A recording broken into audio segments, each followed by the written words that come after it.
আপনারা জানেন আফ্রিকান মুসলিম ভাই বোনেরা তারা অনেক কষ্ট করেন। হাজার কষ্টে থাকার পরও আল্লাহর প্রতি দেখেন তাদের কত ভালোবাসা।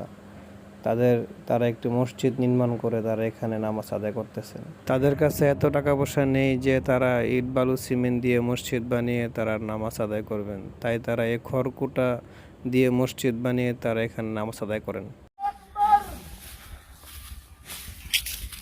الله أكبر الله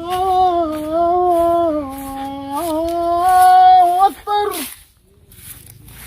أشهد أن لا إله إلا الله أشهد أن لا إله إلا الله